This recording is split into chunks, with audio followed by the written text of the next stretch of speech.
Hello, North Newton Bulldogs. This is Jill Hager with some curriculum updates as we begin our 2014-2015 school year. Here are some PLC reminders for this year. We are still going to be meeting every Thursday during your grade level planning. This year you will be getting a PLC notebook to house all of the data and important documents you will receive this year. When you come to PLCs on Thursdays, you will need your laptops, your PLC notebook, and an open mind. Please remember not to schedule field trips on Thursdays. This will be crucial for you in getting your renewal credits for the year. And also, any important information and our agendas each week will be posted on the wiki. If you do not have your username or password for that, please go on to the wiki site and it will give you updated information to do that, or you can contact me for more information. Our PLC focuses for the year will be week 1, our district focus, which is the 4 C's of critical thinking, collaboration, communication, and creativity. Week 2 will be our school focus, and here at North Newton that will be math foundations as well as PBL, which is product-based learning. And week 3 will be grade level specific. This is the area where I will differentiate by the grade level's need and by the grade level's data as to what our topic will be that week. And week 4 will be our data analysis and goal setting. You will also be required this year to make sure that you have data walls posted and those SMART goals that we create in PLCs posted in your classroom. So please make sure you have data walls ready in your room. This year, my focus will be a little more concentrated in our school improvement. And so this year, I will be doing a lot more model lessons. I will be observing classroom instruction.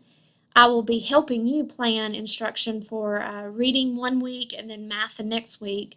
So unlike last year, we met every Monday for math.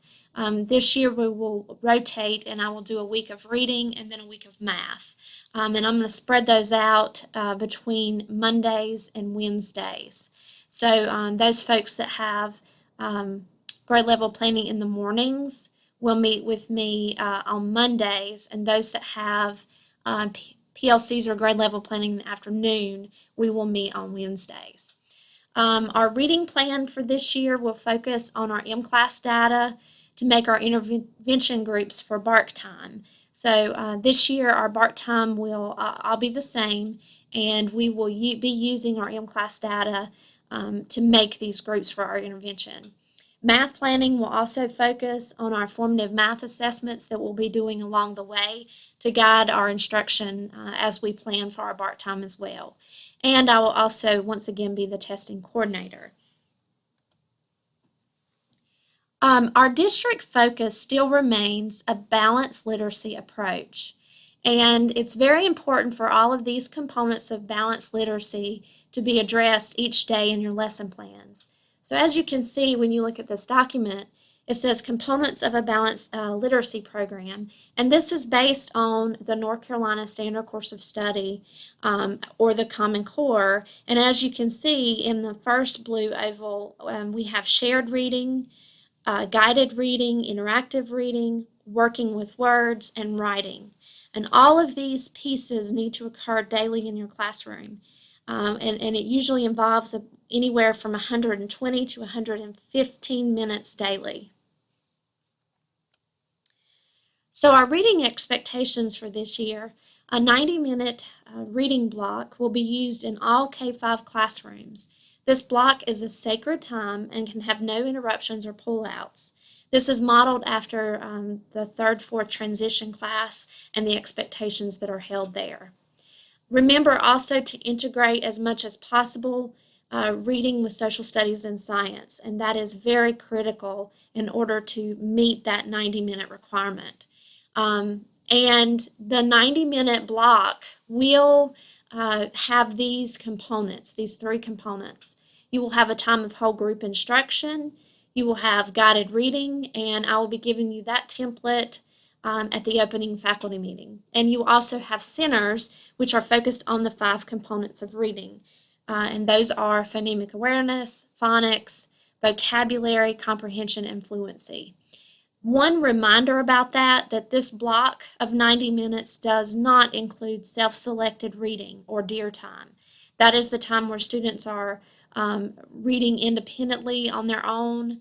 That time needs to occur in addition to the 90 minutes of reading block. As you can see here, this is our progress monitoring calendar for the year.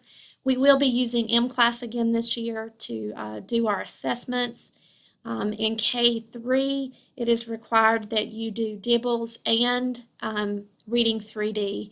In grades 4 and 5, remember you will just do the Reading 3D beginning, middle, and end.